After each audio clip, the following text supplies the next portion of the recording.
Although saloon girls, women of the West, were perceived as low and thought to be prostitutes, many of them were strong, independent, and able to support themselves by entertaining and dancing with men for a living. The reality of saloon girls was that they were not prostitutes, but they instead worked to entertain men.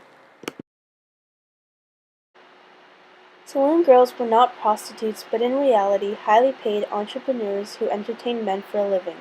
Their job consisted of dancing with and buying men drinks, patronizing the games being held in Western saloons, and introducing men to other men in these saloons.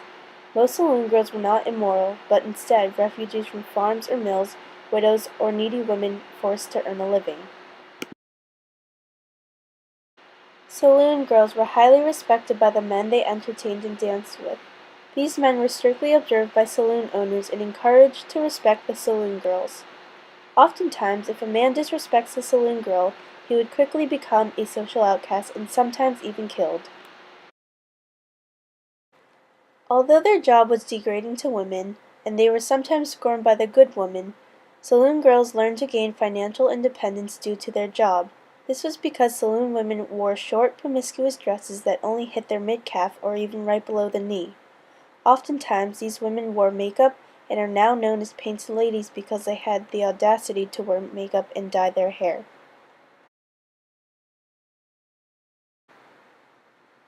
Their wages were crucial because oftentimes they didn't have a husband to support them and they needed the money. Saloon girls earned commission off of the drinks they sold, not by selling their body. Sometimes men would order drinks for the girls and they would take shots of colored sugar water because they would not dare to drink on the job.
Although the media portrays these women as low-class wild prostitutes, the reality of saloon girls is that they were in fact women of good morals who didn't have sexual relations with men, but only sang for and danced with and entertained them for the sake of making money in order to earn a living. Saloon girls were perceived as reckless, immoral prostitutes who slept with men for money. Of course, this is false because the reality was that saloon girls were strong, independent entrepreneurs whose job was to keep men lacking female attention satisfied.